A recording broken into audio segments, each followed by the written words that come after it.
तो ये आपको सब सिर्फ और सिर्फ 60,000 ऊपर दे के एक ऑटोमेटिक ट्रांसमिशन का ऑप्शन मिल जाता है। अगर कॉम्पिटिटर देखेंगे तो 1.5 लाख रुपये ऊपर लेती है इसी फीचर्स की, तो एवरेज काफ़ी अच्छी है। ऑटोमेटिक आ रहा था पहले, CVT आ रहा था, अब AT आ रहा है, सॉरी क्या बोलते हैं AMT आ रहा है। हाँ जी, तो उसके लिए कोई ये डिग्रेड हुआ है कि ये बड़ा है, मतलब बेटर किया है क्या?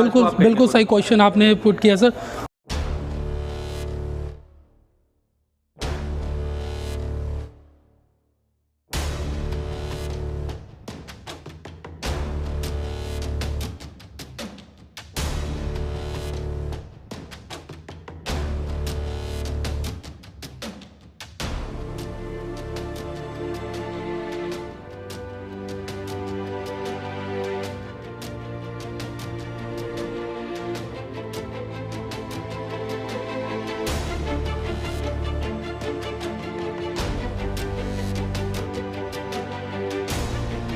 सो hello guys, welcome back to my YouTube channel Motors Guru. और आज हम आए हैं टोयोटा के शोरूम पे और पीछे आप देख सकते हैं न्यू टोयोटा ग्लेंजा 2022 का मॉडल जो कि लॉन्च हो चुका है। 15 मार्च को लॉन्च हुआ था। सो आज मैं आया हूँ, आज है 22 मार्च, सो 22 मार्च को मैं आया हूँ और आज हम इसका डिटेल वाइज रिव्यू करने वाले हैं। क्या पुरानी ग्लेंजा में था, क्या न्यू ग्लेंजा में अब आया है, क्या अपग्रेड किया है और क्या प्राइसिंग इन्होंने चेंज करी है पुरानी ग्लेंजा और न्यू ग्लेंजा में।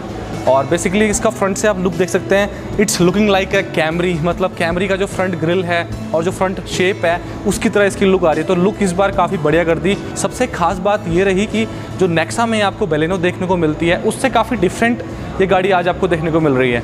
सबसे बढ़िया बात और सबसे खास बात मुझे यही लगी कि इन्होंने कुछ अपना कुछ अलग डिज़ाइन दिया, क्योंकि जब हम रोड पे ग्लेंजा देखते हैं या फिर बेलेनो देखते हैं तो बोथ आर लुकिंग सिमिलर, सिर्फ और सिर्फ एक लोगो का फ़र्क होता था। बट अब आपको यहाँ पे टोटली डिफरेंट देखने को मिलेगा।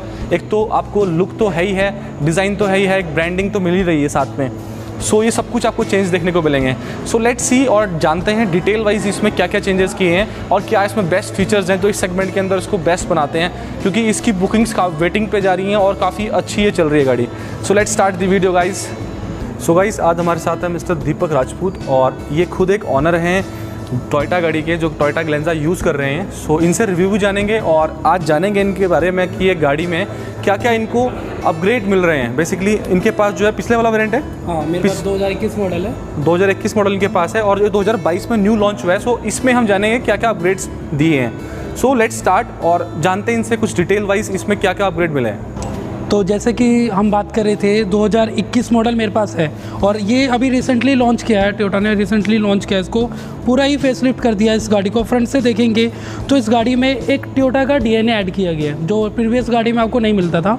इसमें जो फ्रंट जो लुक है उसमें अगर देखेंगे तो टोयोटा का जो DNA ऐड होता है, बाकी इसकी प्रीवियस कार है कैमरी जैसी हो गई और टोयोटा की अदर गाड़ियाँ भी आती है, वो फ्रंट ग्रिल वही लिया गया है इसके अंदर।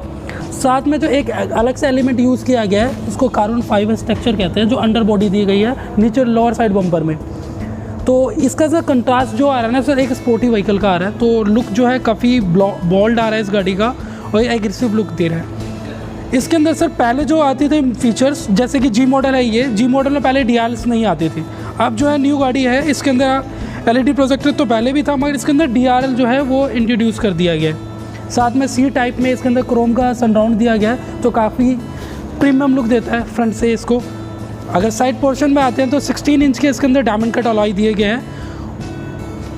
अब इसका डिज़ाइन भी पहले से चेंज किया गया, काफ़ी स्लीक डिज़ाइन दिया गया है, तो प्रीमियम आपको लुक मिलता है इसके अलॉय से। साइड में आते हैं तो सर साइड में जो फ्रंट से चेंज है, जो फ्रंट साइड फेंडर है उसमें क्रीजेस बढ़ा दिए गए हैं। पहले एक सिंपल सा एक गोल राउंड सा सनराउंड सा आता था, अब इसमें क्रीज दिया गया है जो यहाँ से स्टार्ट होता है, फर्स्ट डोर में आता है, फिर यहाँ से अगर आप सेकंड डोर पे आते हैं फिर यहाँ से क्रीज स्टार्ट हो जाता है जो लास्ट टेल लाइट तक जाता है। तो लुक के साथ अब ये गाड़ी और ज़्यादा एरोडायनेमिक हो गई है। बिल्ड क्वालिटी में अगर बात करते हैं तो 50 kg तक इसका वेट इंक्रीज़ किया गया है। तो बिल्ड क्वालिटी पहले से इम्प्रूव किया गया है। दरवाज़ों में इसका वेट का ऑलरेडी पता चल रहा है, जैसे आप दरवाज़ा खोलते हैं तो थैलेटिक का जो साउंड है वो पहले से ज़्यादा स्ट्रॉन्ग फील कराता है। इस गाड़ी में आप देखेंगे तो ORVM पे टर्न इंडिकेटर मिल जाता है जो इलेक्ट्रिकल फोल्ड और एडजस्ट दोनों है। विंडो क्रोम बेल्ट और साथ में क्रोम डोर हैंडल। ये जो विंडो बेल्ट होती थी जो पहले यहाँ पे ख़त्म हो जाती थी, अब सनराउंड होके इसके क्वार्टर पैनल गिलास पे भी जाता है ऊपर, तो और ज़्यादा प्रीमियम लुक दिया है पहले से। और आते हैं हम इंटीरियर की बात करते हैं। पहले जो ग्लैंजा 2021 मॉडल था उसमें ऑल ब्लैक इंटीरियर आता था और सिल्वर फिनिश कहीं कहीं टच दिया हुआ था, मगर जो न्यू 2022 मॉडल है इसको टोटली न्यू डिज़ाइन थीम पे बनाया गया है। इसके अंदर आपको ड्यूल टोन इंटीरियर का थीम दिया गया है, बेज और ब्लैक का कम्बिनेशन है जो गाड़ी को अलग ही प्रीमियम कंट्रास्ट देता है। एलिगेंट लुक मिलता है, सोफिस्टिकेट लगती है गाड़ी ब्लैक लुक के साथ।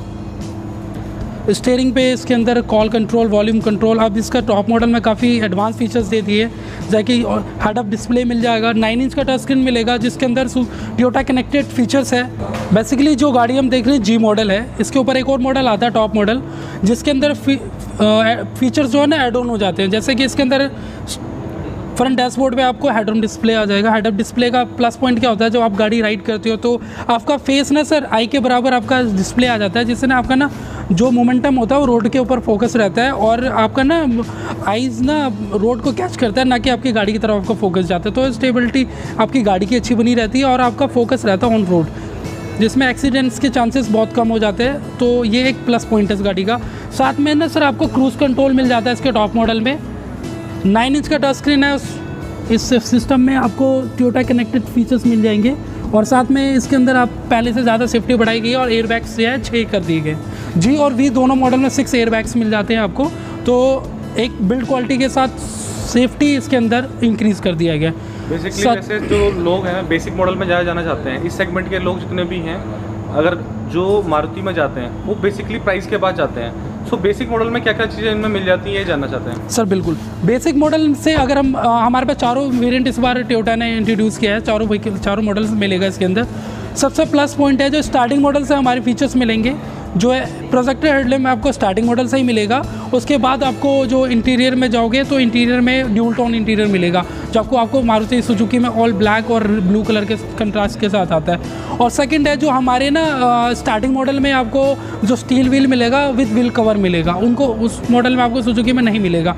सबसे प्लस पॉइंट तो सर इसका फ्रंट ग्रिल जो है वो क्रोम सनराउंड के साथ ही मिलेगा। बेसिक मॉडल में भी ई मॉडल में ही आपको क्रोम के साथ मिलेगा फ्रंट ग्रिल और न्यू डिज़ाइन बम्पर मिलेगा आपको। तो एक ना डिज़ाइन डिफरेंट डिज़ाइन पे बनाया गया है, टोयोटा की डीएनए इसके अंदर दिखती है। इसमें आपको कहीं से दूर से कहीं से सुजुकी का कहीं भी कंसेप्ट नहीं है, क्योंकि इसमें जो QDR मेंटेन है, अब ये टोयोटा की QDR पे गाड़ी बनी है। और बात करते हैं सर रियर सीट पे, तो रियर सीट पे स्पेस वैसे ही मिलता है जैसे पहले था, तो हेड रूम लेग रूम बहुत ज़्यादा अच्छा मिलता है। पहले से ना ज़्यादा कुशनिंग कर दी गई है सीटिंग की, तो कंफर्ट लेवल बढ़ गया है। साइड में ये ड्यूल टोन के साथ ना अंदर का जो इंटीरियर है वो थोड़ा एरी फील होता है, तो एरी इंटीरियर फील होता है, जिससे आपको ना अंदर ब्लैक सा नेस नहीं रहता है, एक घुटन फील नहीं होती। और क्वार्टर पैनल को भी पहले से बढ़ा कर दिया गया। रियर में आते हैं सर, इसके अंदर जो टेल लाइट यूज़ किया गया ना, वो टेल लाइट यूज़ किया गया सी टाइप में यूज़ किया गया, सनराउंड सी शेप में है। साथ में ये जो टेल लाइट है फुली LED टेल लैंप है। और रियर विंडशील्ड की बात करते हैं तो पहले से रियर विंडशील्ड को बड़ा कर दिया गया, जिससे क्या होता है रियर पार्किंग के टाइम में आपको विजिबिलिटी काफ़ी अच्छी रहती है। बूट स्पेस की बात करते हैं तो बूट स्पेस ऑलमोस्ट काफ़ी बड़ा बूट स्पेस है, 318 लीटर का बूट स्पेस मिलता है, जिसको आप इंक्रीज़ कर सकते हो क्योंकि इसके अंदर 60/40 स्प्लिट सीट का ऑप्शन मिल जाता है। पहले जो बूट स्पेस था वो 338 लीटर का, ऑलमोस्ट इसका जो बूट स्पेस है 20 mm के आसपास कम हुआ है, मगर उससे कोई ज़्यादा फर्क नहीं पड़ता क्योंकि इसके अंदर विंडशील्ड को ना काफ़ी खींचा गया है, काफ़ी बड़ा किया गया है, क्योंकि रियर विजिबिलिटी कम ना हो, इस वजह से थोड़ा सा इसके अंदर बूट स्पेस में कमी आई। सेफ्टी और क्वालिटी में ध्यान दिया है इन्होंने। हाँ, टोयोटा ने इस बार बेसिकली ना अपने QDR को मेंटेन रखा है, क्योंकि टोयोटा करता अपनी जो बिल्ड क्वालिटी है वो उस पर कोई कॉम्प्रोमाइज़ नहीं करता। टोयोटा को अपनी बिल्ड क्वालिटी के लिए उसके अंदर दरवाजे में वेट डाला है, उन्होंने फ्रंट फेंडर में वेट डाला है, और जितने भी इसके अंदर जो यूज़ होता है वो टेक्नोलॉजी भी बन रहा है, तो इसके अंदर जो जितने भी हाई स्ट्रेंथ स्टील है और एक्स्ट्रा हाई स्ट्रेंथ स्टील है वो यूज़ किया गया इसके अंदर बेसिकली। आप बात कर लेते हैं इंजन की, तो इसके अंदर सर अब जो इंजन दिया है टोयोटा ने वो K सीरीज़ का जो है ड्यूल जेट VVT इंजन है, जो पावर जो है पहले से इंक्रीज़ कर दी गई है। पहले 83 PS के आसपास की पावर थी, अब जो पावर है वो 89 PS पावर है, तो पहले से ज़्यादा मॉर देन पावर है। फ्यूल जो है कंजम्पशन कम है इसके अंदर, क्योंकि इसके अंदर ड्यूल जेट देने से क्या होता है जो आपकी जो बर्निंग होती है ना वो अच्छी तरीके से हो पाती है, जिससे फ्यूल वेस्टेज कम होती है। तो एवरेज इंक्रीज़ हो गई है। इस बार जो कंपनी एवरेज क्लेम करती है इसके अंदर वो मैनुअल में 22.35 kmpl है और इसके अंदर एक ऑटोमेटिक ऑप्शन भी है जिसमें आपको इसको एवरेज मिलती है 22.95 kmpl। तो एवरेज काफ़ी अच्छी है। आ रहा था पहले CVT आ रहा था, अब AT आ रहा है, सॉरी क्या बोलते हैं AMT आ रहा है। हाँ जी, तो उसके लिए कोई ये डिग्रेड हुआ है कि ये बड़ा है, मतलब बेटर किया है क्या? बिल्कुल सही क्वेश्चन आपने पुट किया सर। पहले CVT ट्रांसमिशन आता था, बहुत अच्छी ट्रांसमिशन है, आपको उसमें जर्क नहीं फील होता था। कस्टमर का रेज रहता क्वेश्चन कि आप AMT दे रहे हैं इसके अंदर जर्क होगा। बिल्कुल सर, आप इस पॉइंट को आप मानते हैं, बहुत अच्छी बात है सर। पहले जो मिलता था CVT आता था, मगर कस्टमर ने के साथ हमने टोयोटा ने ना कस्टमर की पॉकेट फ्रेंडली के लिए भी हमने इसमें AMT को यूज़ किया गया।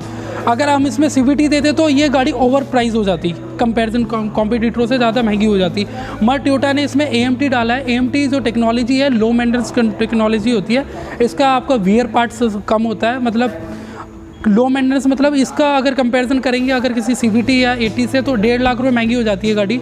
अगर इसका AMT दे लेते हैं तो अगर मैनुअल और ऑटोमेटिक में जाते हैं तो 60,000 रुपये का एक शोरूम में ऑन रोड में फ़र्क है सिर्फ। तो ये आपको सिर्फ और सिर्फ 60,000 ऊपर दे के एक ऑटोमेटिक ट्रांसमिशन का ऑप्शन मिल जाता है। अगर कॉम्पिटिटर देखेंगे तो 1.5 लाख रुपये ऊपर लेती है इसी फीचर्स के। थोड़ा कॉम्प्रोमाइज़ करते हैं सर।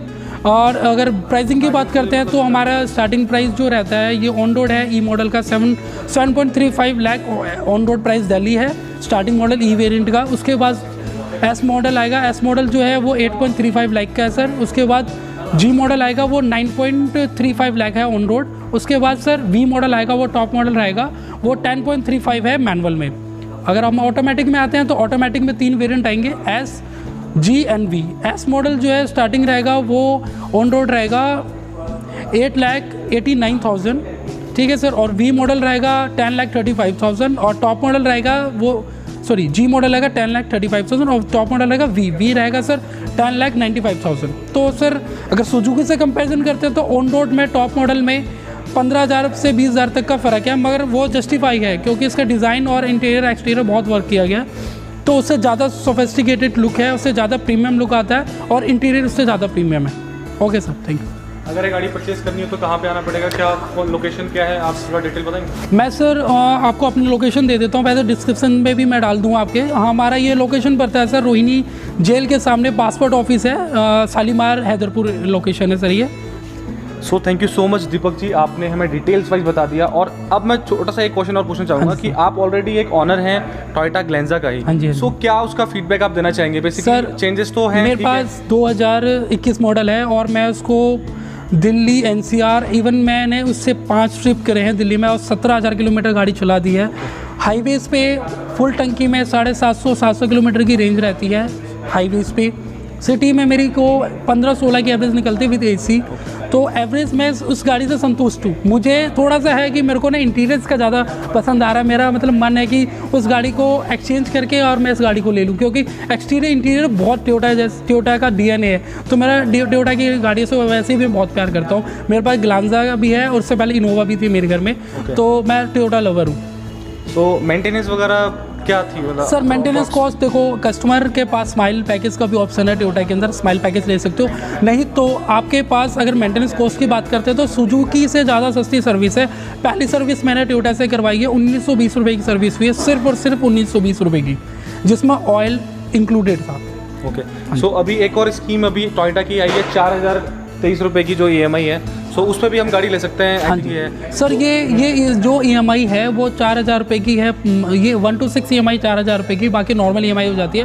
बाकी ये EMI बेटर है। अगर आप देखना चाहें, अगर इस EMI के बारे में जानना चाहें तो आप हमारे शोरूम पे विजिट करते हैं। सो गाइज, अगर आप डिटेल वाइज जानना चाहते हैं कि 4,000 रुपये की जो EMI है वो क्या है और किस हिसाब से मिल रही है, किस डाउन पेमेंट पे मिल रही है, तो ये सब कुछ आपको डिटेल वाइज मिस्टर दीपक बता देंगे।